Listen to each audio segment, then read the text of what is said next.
মই দীক্ষিত শৰ্মা আৰু এই মুহূৰ্তৰ এটা গুৰুত্বপূৰ্ণ বাতৰি আজি লোকসভাৰ মজিয়াত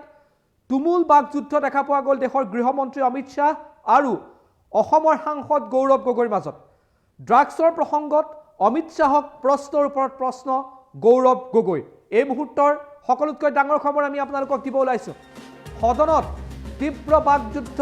গৃহমন্ত্ৰী অমিত শ্বাহ আৰু অসমৰ সাংসদ গৌৰৱ গগৈ ড্ৰাগছ সৰবৰাহক লৈ গৃহমন্ত্ৰী অমিত শ্বাহক প্ৰশ্ন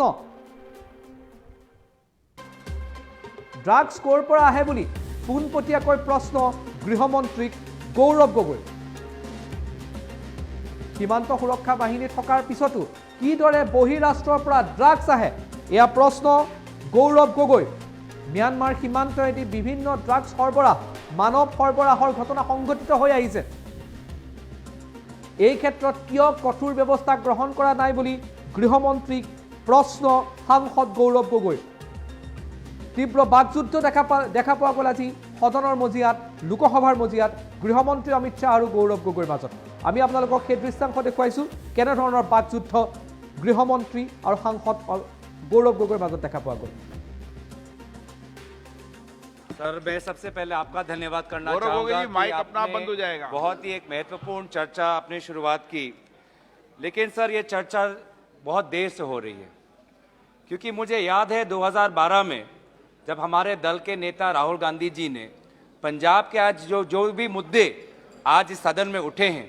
2012 में राहुल जी ने उस समय ही बोल दिया था कि ये बहुत ही एक महत्वपूर्ण समस्या है नशा को लेके हमको बहुत चिंतित होना है और ये इससे नशा से के कारण से पंजाब का जो युवा का जो भविष्य है वो अंधकार में हम धकेल रहे हैं लेकिन उस समय जब सत्ता पक्ष जो हमारे यहाँ पे थे उनके राजनीतिक टिप्पणी आई विभिन्न प्रकार से इन्होंने बोला आलोचना की तो हम बार बार ये कहना चाहते हैं कि हम विपक्षी दल होने के नाते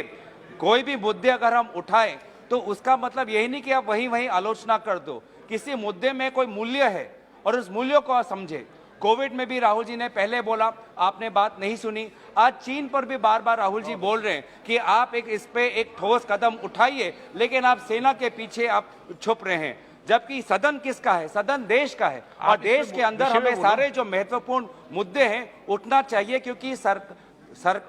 देश की जनता सरकारों को चुनती है ना कि सेना को तो अगर देश की जनता सरकारों को चुनती है तो सरकारों का भी जवाबदेही होना बनता है अगर आप आज ड्रग्स की हम बात करते हैं ड्रग्स कहाँ से आते हैं सर इधर पानी से आएंगे सागर से आएंगे या सीमा से आएंगे या अंतर्राष्ट्रीय एयरपोर्ट विमान अड्डों से आएंगे तो आज हम गृह मंत्री से जानना चाहते हैं कि आपने एयरपोर्ट्स में अपनी किस प्रकार से सर्वेलेंस बढ़ाई है आपने सी बॉर्डर पे किस प्रकार से अपनी सर्वेलेंस बढ़ाई है और अपने लैंड बॉर्डर पे आपने किस प्रकार की अपने सीमाएं बढ़ाई हैं क्योंकि हम जानना चाहते हैं कि ये तो कोई नया मुद्दा नहीं है आप तो बार बार सीमा सुरक्षा की बात करते हैं तो हम जानना चाहते हैं कि सीमा सुरक्षा पे आपने किस प्रकार से हमारे सीमा सुरक्षा बल को आपने उनको और ताकत दी है आज उत्तरी पूर्व में हम देख रहे हैं कि म्यांमार से विभिन्न प्रकार के आज आर्म्स आ रहे हैं ड्रग्स आ रहे हैं सारा प्रकार का ट्रैफिकिंग आज उत्तर पूर्वांचल हो गया है एक कॉरिडोर बन गया है जिसमें आर्म्स ट्रैफिकिंग हो रहा है ह्यूमन ट्रैफिकिंग हो रहा है ड्रग्स ट्रैफिकिंग हो रहा है एनिमल बॉडी पार्ट्स का ट्रैफिकिंग हो रहा है तो कहीं ना कहीं ये तो बॉर्डर से जा रहा है तो बॉर्डर का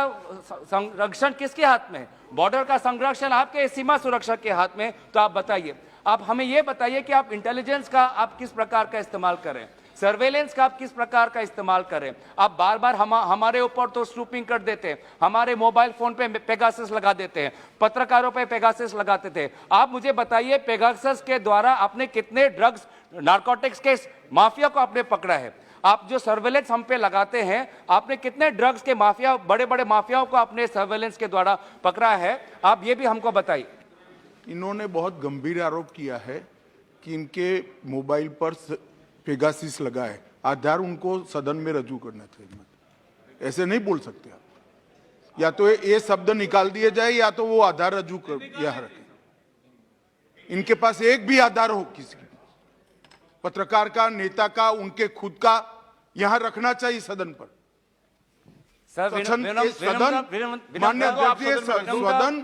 सदन गंभीरता के साथ बहस के लिए है स्वच्छंदी राजनीतिक आरोपों के लिए नहीं है सदन हर सदस्य ने बोलते वक्त इसकी तथ्य को यहां रखने की पात्रता रखने के बाद बोलना चाहिए। सर मेरा फिर आग्रह है कि अगर मेरी से कोई गलती हुई है तो सरकार ये कबूल करे कि पेगासस का इस्तेमाल नहीं करती। आप कहना है साहब, इन्होंने कहा है कि इस्तेमाल हुआ है, उन पर हुआ है, आप तथ्य रख दो, बाकी तो सुप्रीम कोर्ट ने तय कर लिया भाई।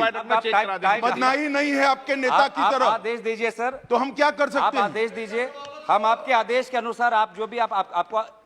लगता है कि सदन की मर्यादा का अगर मैंने कोई उल्लंघन किया है तो आप आदेश दीजिए। लेकिन यहाँ पे सर हम जो भी हम बात रखते हैं जिम्मेवारी से रखते हैं।